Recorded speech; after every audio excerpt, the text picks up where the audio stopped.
the International Criminal Court issued arrest warrants or filed applications for arrest warrants for 3 members of Hamas for war crimes. They also filed applications to get arrest warrants for Yoav Galant, the Israeli Minister of Defense, and the Prime Minister of Israel, Benjamin Netanyahu. The world applauded. The world said, finally. The world was excited to see justice carried out.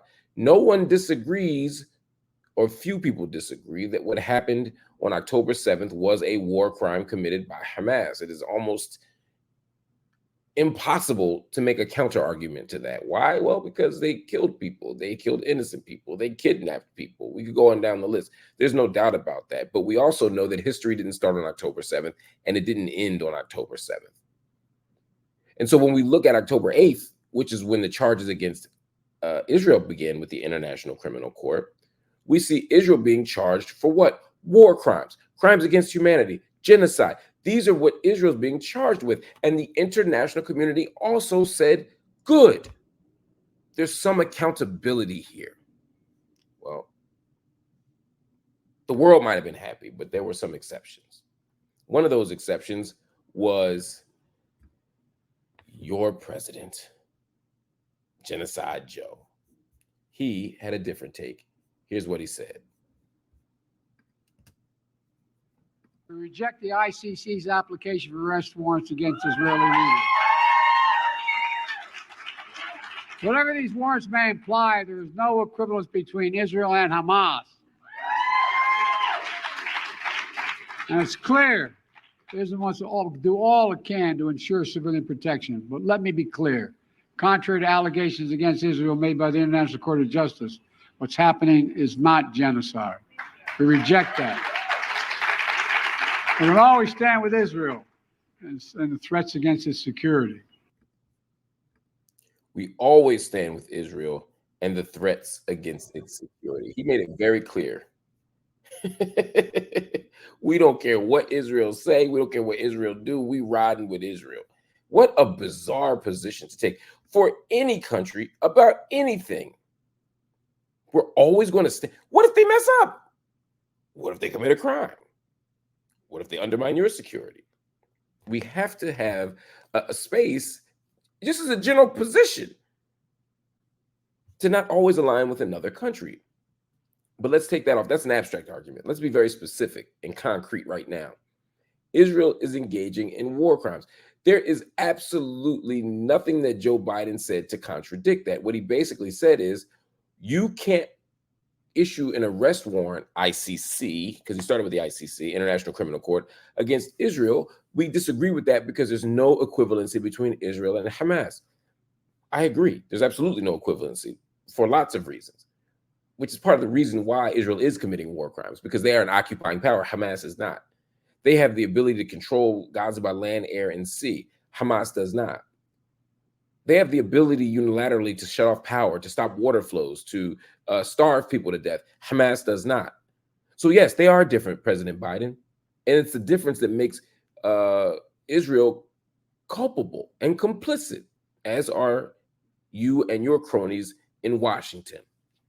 Now, that doesn't mean that Israel doesn't have certain rights and freedoms to defend its territorial integrity. They do have a right to self-defense, but self-defense also has limits.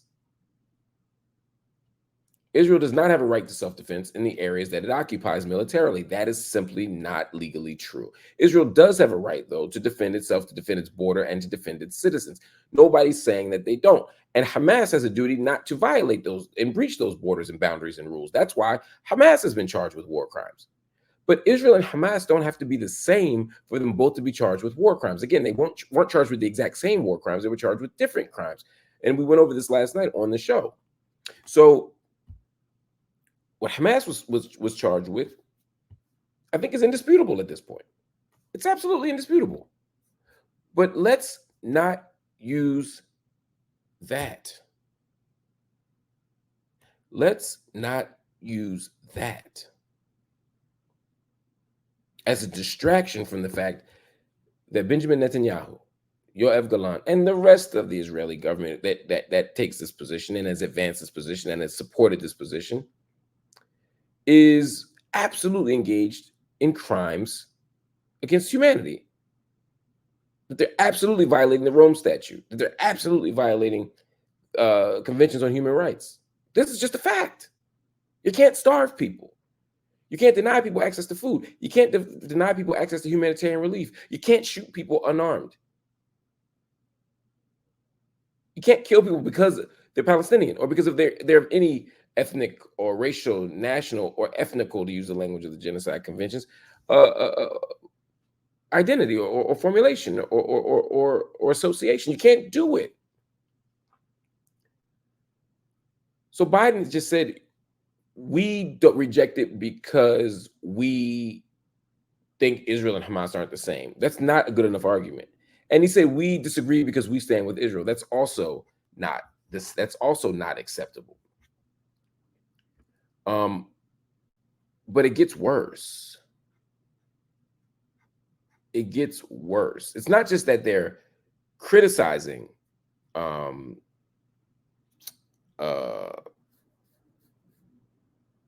the prosecutor of the ICC, Mr. Khan. And it's not just that they're disagreeing with the ICC's decision. What we have seen is the Republicans and the Democrats reject the ICC's standing, right? Biden says they don't have, or officials in the Biden administration, in the Biden White House have said they don't know if the ICC has the jurisdiction to seek those arrests. The Speaker of the House, Mike Johnson, said that the ICC's efforts were, quote, baseless and illegitimate. But it gets worse. The House GOP leaders said that they are considering sanctions, not against Israel, not against Netanyahu, against the ICC.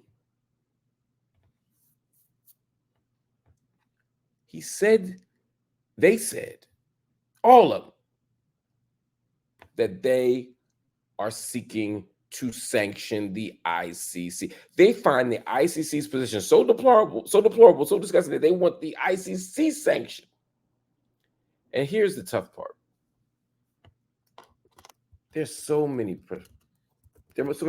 politicians out there, some of whom are otherwise reasonable people, some of whom are on the right side of many issues, who are taking a dishonest position on this.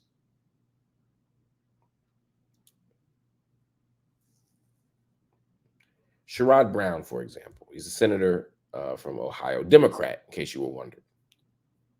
He said, quote, I don't see any moral equivalence between the democratic government of Israel and a terrorist group like Hamas. None. See, this is the new Democratic sleight of hand, right? They won't directly answer the question of whether Israel's actions rise to the level of genocide or whether they're actually culpable under the ICC's statutes or whether the claims that the ICC makes are actually legitimate. What they do is say, well, they charge Hamas and they charge Netanyahu, and so that means they're saying that they're the same, and Hamas and Israel can't be the same, and so therefore I reject it just because of the ostensible equivalency. It's a dishonest argument. And what makes it even more dishonest is if they didn't charge Hamas, they would say, how can you only charge Israel and not Hamas? That proves that the court is biased. So they're only happy if Hamas is the only group charged, even though Israel has clearly committed the crimes. So ask your Democratic congressmen, whether it's in the House or the Senate, ask them next time why. Take the equivalency thing off the table. I concede to you Hamas and Israel aren't the same thing. Fine, that's a silly argument. Explain to me why Israel's actions do not amount to genocide. That's the only thing I want answered. That's the only question I want answered. Explain to me why Israel's actions do not amount to genocide. That's all I want you to tell me.